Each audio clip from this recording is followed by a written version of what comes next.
Bom, gente, agora a gente vai falar um pouquinho sobre o nosso sistema digestório, tá? Ou sistema digestivo, tanto faz. O seu sistema digestório, ele vai ser dividido em trato gastrointestinal, que a gente abrevia como TGI, e as suas glândulas anexas. O trato gastrointestinal, ele é um sistema único, né? Ele não vai ter divisões, por assim dizer, né? Ele é praticamente um grande ducto que ele tem início lá na sua cavidade bucal e tem fim lá no seu intestino grosso. Então, quando eu falo de trato gastrointestinal, o trato gastrointestinal ele é composto pela sua boca, cavidade bucal, orofaringe, esôfago, estômago, duodeno, jejum e ilho, que é o que vai compor. Opa, volta. Que é o que vai compor o seu intestino delgado, são as partes do seu intestino delgado. A gente depois vai entender por que eu separei aqui dessa forma. E o seu intestino grosso, que vai compreender seus cólons até o seu reto, beleza? Então, trato gastrointestinal, a gente vai entender que é por onde a comida passa, por onde o alimento passa. As glândulas anexas são glândulas que auxiliam o processo digestivo. O alimento não entra em contato direto com essas estruturas, certo? Então, nas glândulas anexas, a gente tem as glândulas salivares, também chamadas de parótidas em algumas literaturas. Tá? Glândulas parótidas é a mesma coisa que glândula salivar. O fígado e o seu pâncreas, tá? Tudo isso daqui vai auxiliar no processo digestivo, porém, o alimento não passa por dentro das glândulas salivares, não passa por dentro do fígado, não passa por dentro do pâncreas. Passa somente por dentro da sua linda boquinha, da sua faringe, do seu esôfago, estômago, intestino delgado e intestino grosso, beleza? Então, aqui a gente tem um esqueminha, né, ilustrando. Opa, pera, eu coloco aqui. Ilustrando as divisões do seu sistema digestivo, né? Temos aqui a nossa cavidade bucal, temos aqui a nossa faringe, né? No caso do sistema digestivo, a gente vai participar somente da orofaringe, nasofaringe não compartilha, somente a orofaringe. Nós temos o seu esôfago. Do esôfago eu chego nessa bolsa chamada de estômago. Do estômago eu tenho duodeno, jejum e ilho todo enroscadinho aqui, que é o que forma meu intestino delgado. E eu tenho o intestino grosso, que vai terminar lá no reto. Anexo eu tenho as glândulas salivares, o seu fígado e o seu pâncreas, tá?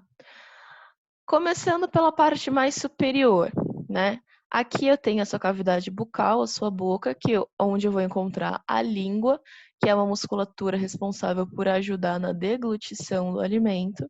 Eu tenho aqui os seus dentes, que ajudam na trituração do alimento. E eu tenho aqui o seu céu da boca, tá?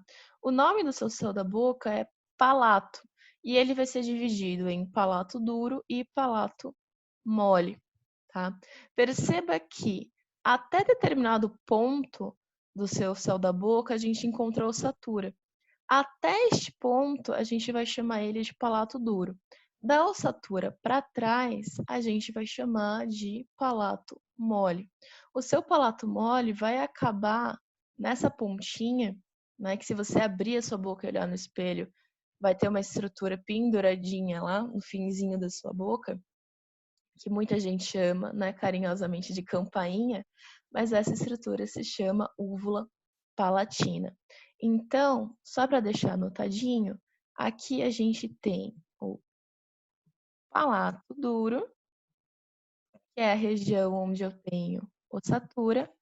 Aqui eu tenho palato mole, que é onde eu não tenho mais a ossatura. E essa estrutura que cai, que pende, é chamada de úvula palatina, né? A famosa campainha, ok? Então, essas são as estruturas presentes lá na sua cavidade bucal. Ao final da cavidade bucal, onde está aqui pintadinho de azulzinho, é a minha faringe, tá? No caso do sistema digestivo, nós vamos utilizar somente esta porçãozinha aqui da sua faringe, que é chamada de orofaringe. Nasofaringe, hipofaringe, laringofaringe ou qualquer outro nome, simplesmente faringe, né, fazem parte do seu sistema respiratório, ok? A única região da faringe que é compartilhada dos dois é a sua orofaringe, beleza? Então, se em algum lugar te perguntarem qual região é compartilhada tanto do sistema respiratório quanto do sistema digestivo, é a porção oral da faringe, é a sua orofaringe, ok? Uma vez, deixa eu voltar aqui rapidinho, uma vez que eu degluti meu alimento e ele passou pela cavidade bucal, ela passou pela orofaringe, esse alimento ele vai descer aqui pelo seu esôfago, que é um caninho composto por uma musculatura lisa que contrai. A partir daqui eu já tenho movimento peristáltico. O movimento peristáltico são movimentos que tendem a empurrar o alimento, ok? Sempre que eu faço deglutição, essa estrutura que a gente viu lá no sistema respiratório chamado de epiglote, ela desce, o que vai impedir que o alimento entre na via respiratória e faça com que ele siga para o seu esôfago. O esôfago é só um caninho por onde vai passar o alimento. Ao final do esôfago, a gente chega no estômago. O estômago, esse sim, tem algumas divisões anatômicas que são interessantes a gente saber. Primeira coisa, entre o esôfago e o estômago não possui nenhum tipo de esfíncter, ok? Por isso é muito fácil a gente ter refluxo, por isso é muito fácil o alimento voltar, porque eu não tenho nenhum mecanismo que vai travar essa comunicação, ok? Em aspectos anatômicos, a gente tem uma curvatura maior e uma curvatura menor.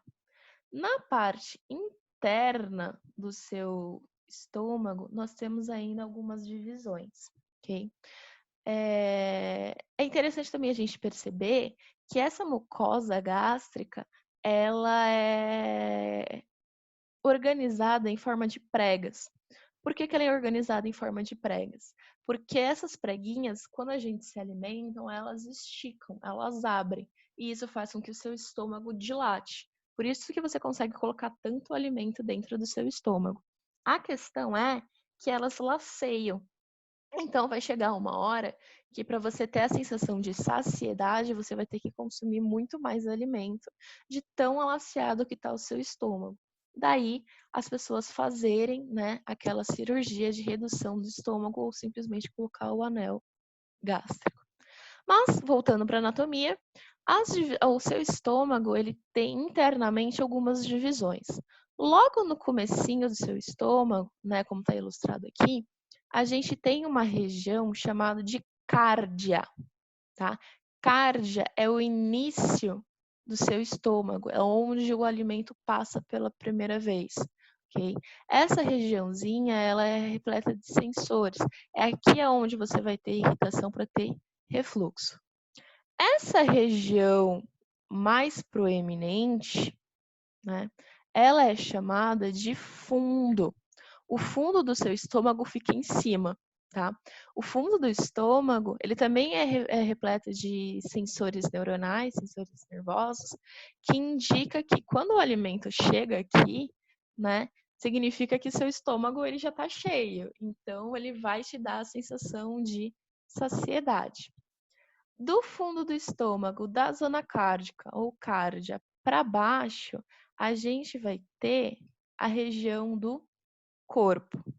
Do corpo até mais ou menos o ângulo aqui da sua curvatura menor, a gente tem uma região chamada de antro, e do antro para o finzinho do estômago, a gente tem uma região chamada de piloro ou zona pilórica, tá? Só vou escrever aqui para vocês. Então, o início do estômago é a cárdia, a parte proeminente é o fundo, o meio do estômago é o corpo,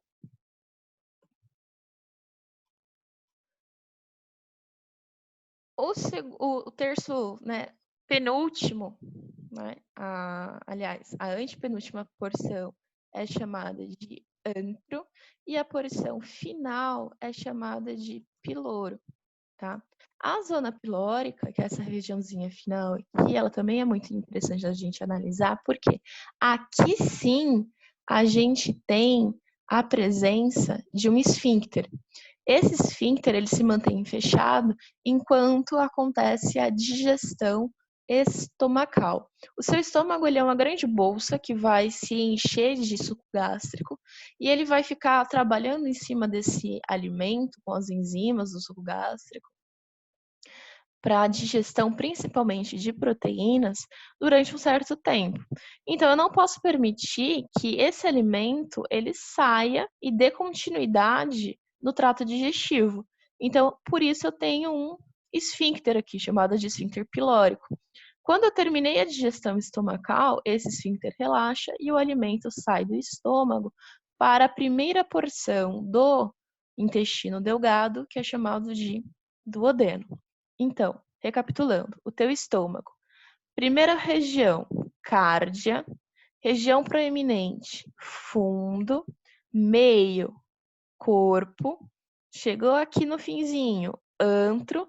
E a porção final é chamada de piloro. Beleza?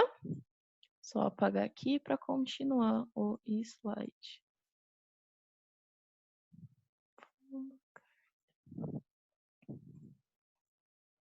Então, aqui tem outro esqueminha, né? Ilustrando essas divisões. Chegou do esôfago, tem a cárdia, fundo, corpo, antro e piloro. Volta. Ainda ajudando no seu processo digestivo, ali naquela primeira regiãozinha do seu intestino delgado, a gente vai ter ação de algumas glândulas. No caso, a maior glândula que a gente tem aqui, ela é chamada de fígado. O fígado, ele não é um órgão, tá, gente? O fígado, ele é uma glândula, beleza? O fígado, ele vai ser dividido em lobos. Essa porção maior, aqui a gente está vendo o fígado por detrás, tá? É a vista posterior do seu fígado. Essa grande parte, esse lobo maior, é o lobo direito. Esse mais puxadinho, mas também grande, é o lobo esquerdo. Aqui embaixo a gente tem uma divisão que parece um quadradinho. Então ele vai se chamar lobo quadrado. E a gente tem essa porção que ele parece um S, um L, ele é mais comprido, né? Ele é chamado de lobo posterior ou lobo caudado, certo? Então, aqui eu tenho o lobo esquerdo, aqui eu tenho o lobo direito, aqui eu tenho o lobo caudado, porque ele se assemelha a uma cauda, e aqui eu tenho o lobo quadrado, ok? São só as divisões anatômicas mesmo do seu fígado. O seu fígado ele vai ser responsável por diversas funções, que vocês vão ver com mais calma lá na fisiologia, mas entre elas é a produção de bile. A bile, ela vai ser armazenada nessa estrutura aqui, nessa bolsinha chamada de vesícula biliar. A vesícula biliar, ela somente armazena, ela não produz. Quem produz a bile é o fígado, ok? Então, aqui no nosso amigão fígado, nós temos essa divisão de lobos e essa estrutura, essa bolsinha que é chamada de vesícula biliar, beleza? Rápido, prático e indolor.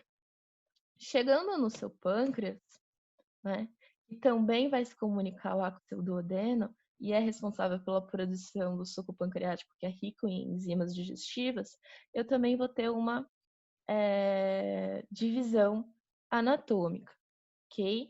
A porção inicial, que ela é mais curvadinha, ela vai ser chamada, essa porçãozinha aqui, ó, tá? Essa região aqui, ela é chamada de cabeça do seu pâncreas. A porção final, mais pontiaguda, é chamada de cauda do pâncreas. E o meio, ele vai ser chamado de corpo, certo? Então, eu tenho de divisão anatômica do pâncreas as nomenclaturas de cabeça, no comecinho, cauda na porção pontiaguda final, e o meio vai se chamar corpo do pâncreas, ok? O seu pâncreas, ele é uma das glândulas mais famosas que a gente tem, né, que a gente conhece. Ele tem a função endócrina e função exócrina. Na função exócrina, ele atua na digestão. Na função endócrina, ele vai atuar lá na regulação da glicemia, ok? Quando a gente for estudar sistema endócrino, a gente volta a falar aqui do nosso pâncreas, ok? Então, alimento passou ali pelo estômago, do estômago ele vai chegar aqui no seu intestino delgado. O intestino delgado, ele é um ducto que ele tem aí de 7 a 9 metros de comprimento, tá? Algumas literaturas, né, em alguns casos, né, se está na literatura porque existe intestinos de até 10, 12 metros de comprimento, ok? O normal é você ter um intestino de 9 metros, um intestino delgado de 9 metros. Esse intestino delgado, ele tem 3 divisões. A gente tem o duodeno. O duodeno, nas literaturas mais antigas, ele é tratado como uma estrutura à parte, porque boa parte da digestão acontece aqui no duodeno. Passou essa pequena porção inicial, eu vou começar a ter essas pregas, essas dobras, onde eu vou ter a divisão de jejuno e ilho. A olho nu, eu não consigo fazer essa divisão. Eu só consigo fazer essa divisão microscopicamente falando, ok? Quando eu analiso a célula do meu jejuno e quando eu analiso a célula do meu ilho, porque as células aqui se comportam de maneiras distintas. No jejuno, eu tenho o início da minha absorção de nutrientes e eu ainda tenho a digestão de gorduras, tá? De lipídios.